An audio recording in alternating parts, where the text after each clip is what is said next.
Beni yalnız bırakma. Lütfen yaşamalısın. Lütfen gözlerini aç. Seni beni kurtaracağına hep inanıyordum. Seni her zaman kurtaracağım ama bir daha beni böyle korkutma.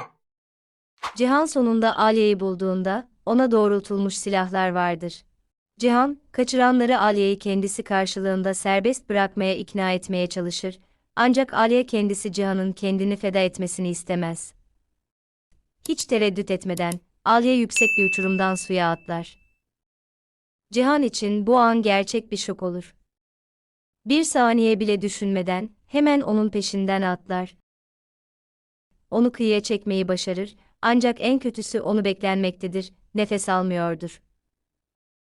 Cihan ona kalp masajı ve suni solunum yapmaya başlar. Gerilim dayanılmaz görünür ta ki sonunda Alya nefes almaya başlayıp yavaşça gözlerini açana kadar. Bu Cihan için muazzam bir rahatlama anı olur. Cihan vakit kaybetmeden Alya'yı kucağına alıp, bunca zamandır korku ve belirsizlik içinde olan Deniz'in yanına götürür. Annesini canlı gören çocuk hemen ona koşar ve Alya oğluna sıkıca sarılır. Bundan sonra Cihan artık hiçbir itirazı dinlemeye hazır değildir. Yaşananlar onu, Alya ve Deniz'i korumasız bırakamayacağına ikna eder.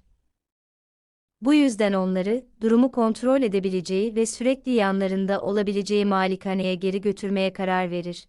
Alya için odalarına dönmek, daha öncekinden tamamen farklı duygular uyandırır.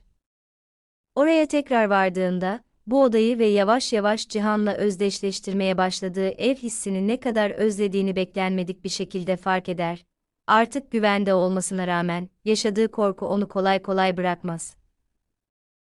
Kaçırılma silah sesleri ve suya düşme anının anıları, malikanenin sessizliğinde bile onu rahatsız etmeye devam eder. Bu yüzden Cihan'dan o gece onu yalnız bırakmamasını ister. Onun için yanında olması, sakinleşmesine yardımcı olan tek şey haline gelir. Cihan tereddüt etmeden, şu anda ne kadar korunmaya ihtiyaç duyduklarını anlayarak, onun ve Deniz'in yanında kalır. Aynı zamanda uzun zamandır gelecekleri için en büyük tehdit olan Deniz'in velayetini de nihayet çözer. Bora'nın Bulgar mafyası ile olan sorunlarından yararlanarak, Cihan ona net bir şart koşar.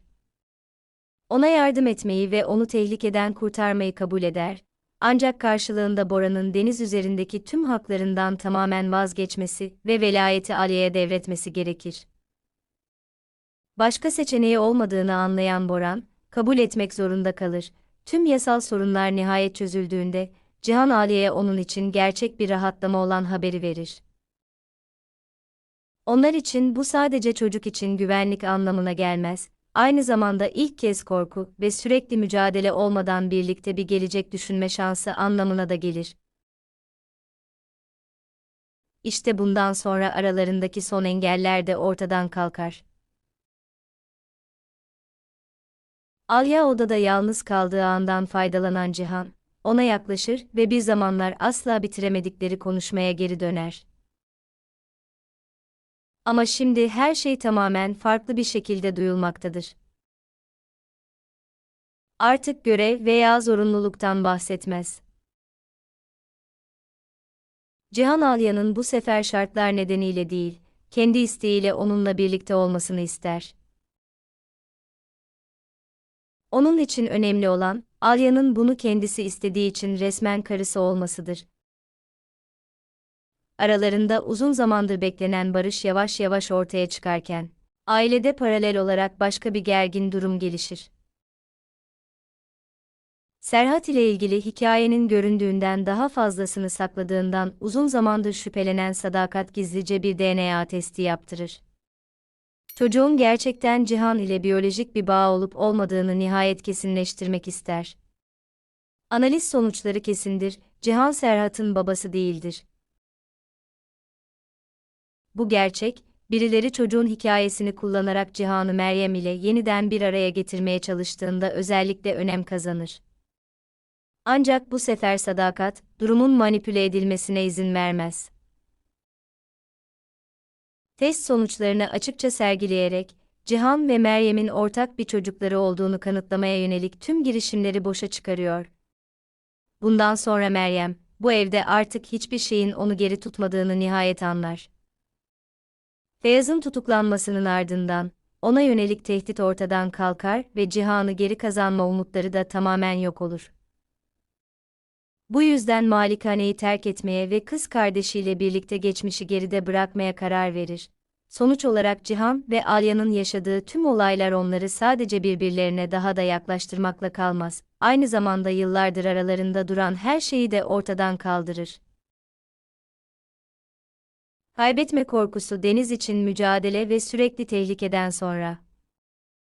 Artık koşullar nedeniyle değil, kendi seçimleri ve gerçek duyguları nedeniyle birlikte olabilecekleri huzurlu bir hayata kavuşma şansına sahip olurlar.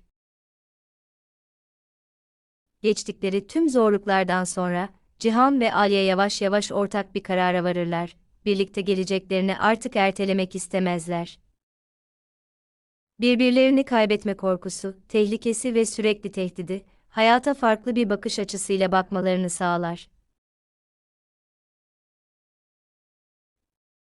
Yaşadıkları her şeyden sonra, mükemmel anı beklemenin bir anlamı olmadığını anlıyorlar. Çünkü en önemli şeyi çoktan kavramış durumdalar. Ne olursa olsun birlikte olmak istiyorlar.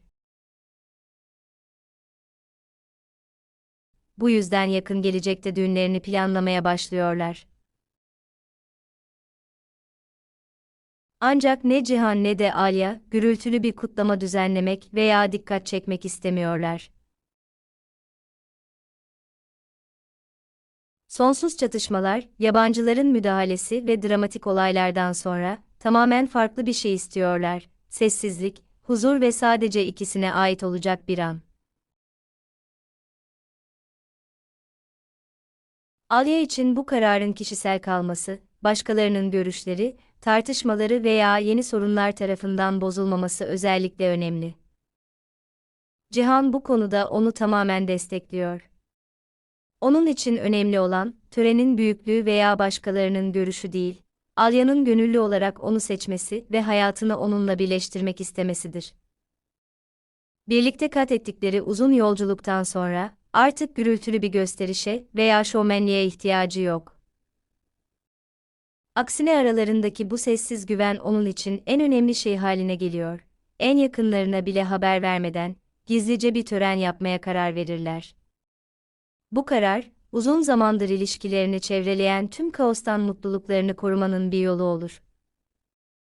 Çok sayıda misafir olmadan, lüks bir kutlama olmadan ve gereksiz gözlerden uzak bir şekilde. Evlilikleri özel bir anlam kazanır. Bu sadelikte gürültülü bir törenden çok daha fazla samimiyet ve gerçek duygular vardır. Alya için bu adım, uzun zamandır özlediği iç huzurun sembolü olur. Cihan için ise bugün, sevdiği kadın için uzun bir mücadele yolculuğunun sonu anlamına gelir. Artık sadece duygular veya ortak olaylarla değil, yaşadıkları her şeye rağmen bir aile olma konusunda bilinçli bir seçimle de birbirlerine bağlıdırlar.